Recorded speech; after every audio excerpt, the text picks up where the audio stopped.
سودے بازی کرنے لگے تھے حضرت عمر فاروق ایک بار، اے ابو بکر آج میں آپ سے ایک سودا کرنا چاہتا ہوں۔ حضرت ابو بکر صدیق نے کہا سودا؟ کہاں؟ کہا کس بات کا سودا؟ اے ابو بکر میری پوری زندگی کی عبادتیں آپ لے لو، میری پوری زندگی کی نیکیاں آپ لے لو، اور مجھے اپنی ایک دن ایک رات کی نیکی مجھے دے دو۔ اس ایک رات کی غار ثور میں جو آپ نے نبی اکرم کے ساتھ گزاری تھی، اور آپ اپنی ران پر نبی اکرم کے سر کو رکھے ہوئے تھے اور اللہ کے رسول سو گئے تھے، اور اے ابو بکر آپ کے پیر میں زہریلا جانور بچھو ڈنک مار رہا تھا، کاٹ رہا تھا، اس کی تکلیف سے آپ کی آنکھوں میں آنسو آ گئے، اور آنسو کا قطرہ گر کر نبی کے چہرے پر گر گیا، لیکن تکلیف کی شدت کے باوجود آپ نے اپنا پیر نہیں ہلایا۔ اگر پیر ہلاؤں گا تو نبی اکرم کو ڈسٹرب ہو جائے گا، آپ میری ران پر سر رکھ کر سوئے ہیں، یہ بچھو کاٹ رہا ہے، اگر ایسے پیر کروں گا ہلاؤں گا تو نبی کی نیند کھل جائے گی، نبی کی نیند میں ڈسٹرب ہو جائے گا۔ لیکن جب آنسو گرا نبی کے چہرے پر تو اللہ کے رسول صلی اللہ علیہ وسلم اٹھ گئے۔ ابو بکر تم رو رہے ہو؟ تب دکھایا کہ بچھو نے ڈنک مارا ہے۔ اللہ کے رسول نے اپنا لعاب دہن تھوک لگا دیا اس زخم پر۔ ابو بکر صدیق فرماتے ہیں اس لعاب دہن کے بعد مجھے پتہ ہی نہیں چلا کہ بچھو نے کب کاٹا، کوئی درد کا احساس نہیں ہوا۔ آئے ابو بکر مجھے ایک رات کی نیکی دے دو بس، اور بدلے میں میری پوری زندگی کی نیکیاں لے لو، میں جانتا ہوں آپ کی اس ایک رات کی نیکی میری پوری زندگی کی نیکیوں پر بھاری ہوگی۔ سودے بازی کر رہے ہیں، لیکن اسلام میں ایسا ہے کہاں؟ ایسا ہوتا تو اس کا بھی سسٹم نکال لیا جاتا۔ ایسا ہے کہاں کہ جرجی صاحب آپ میری ساری زندگی کی نیکیاں لے لو اور اپنی ساری زندگی کی نیکی مجھے دے دو۔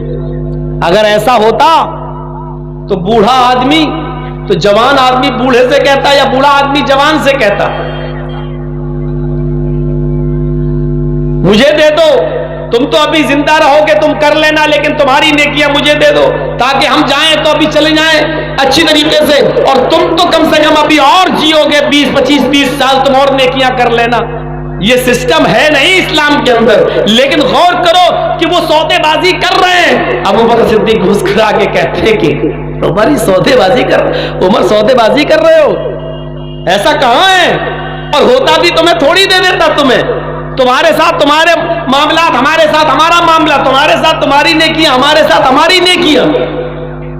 اور غور کرو کہ یہ نیکیوں میں آگے بڑھنے کا جذبہ اس کے اندر ہے جس کے بارے میں نبی نے کہا لو کان بعدی نبی لکان عمر، اگر میرے بعد کوئی نبی ہوتا تو وہ عمر ہوتے۔ نیکی کرنے کا جذبہ اور نیکیوں میں آگے بڑھنے کا جذبہ اس کے اندر ہے جس کو اللہ کے رسول نے منبر پر کھڑے ہو کے کہا تھا ابو بکر تم جنتی، عمر تم جنتی، عثمان تم جنتی، علی تم جنتی، ایک ایک کر کے 10 صحابہ عشرہ مبشرہ کا نام لے کر 10 کو جنت کی بشارت سنائی تھی۔ اسی دنیا میں وہ حضرت عمر جن کو دنیا ہی میں جنت میں جانے کا سرٹیفکیٹ ملا ہوا ہے، لیکن اس کے باوجود نیکیوں میں آگے بڑھنا اور جنت کو حاصل کرنے کے لیے ایسے اعمال کرنا جو ان کو جنت کی طرف لے جائیں، اس میں مسابقہ کرنا، ایک دوسرے سے آگے بڑھنا، میرے بھائیوں یہ چیز ہمیں کس طرف مائل کر رہی ہے اور کس طرف ہمیں کیا میسج دے رہی ہے؟ فَاسْتَبِقُوا إِلَى الْخَيْرَاتِ، نیک کام کرنے میں، نیکیوں کے کام میں تم ایک دوسرے سے آگے بڑھو، سبقت لے جاؤ،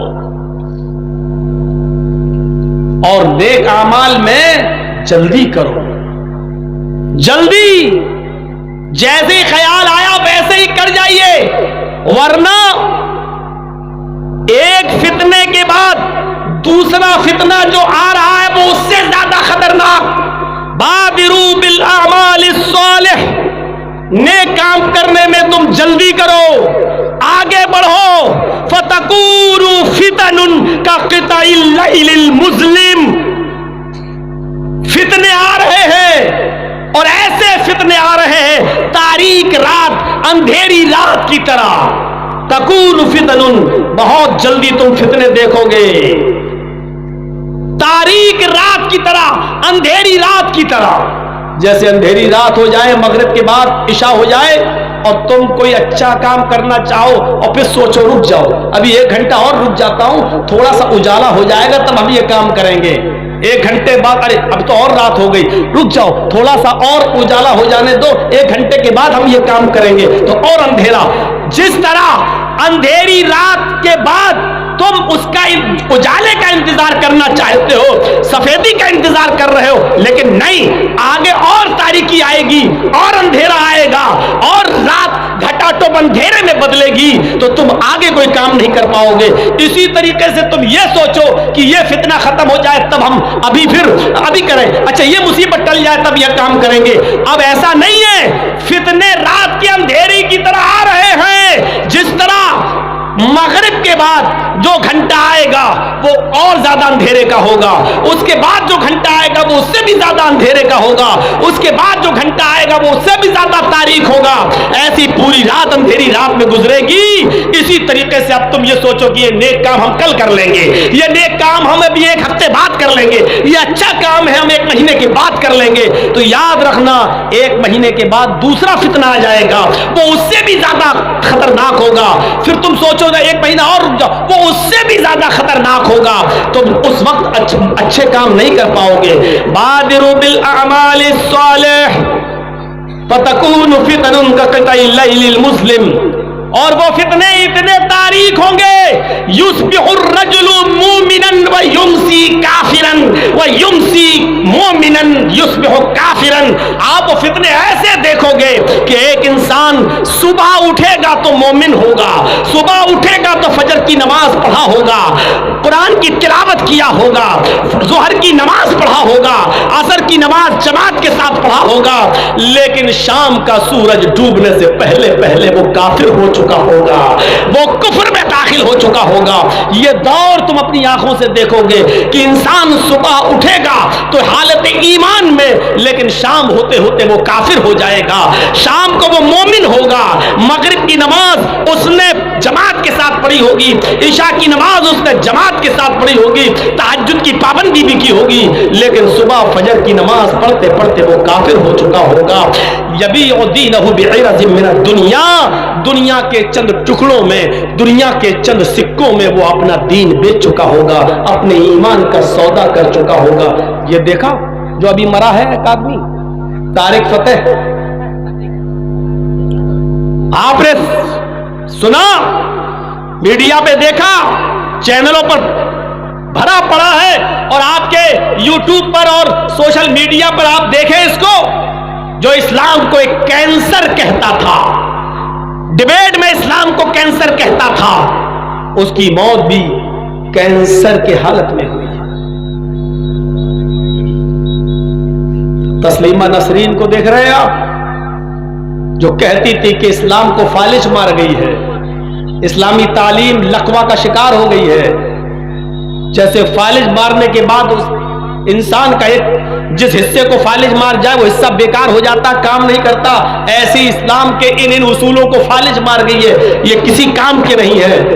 آج وہ ہاسپٹل میں ICU میں ہے اور اس کے جسم کے ایک حصے کو فالج مار چکی ہے. چند سکوں میں انہوں نے اپنے ایمان کو بیچا، اور ایمان کو بیچنے والے صرف ایسے ہی لوگ نہیں ہیں.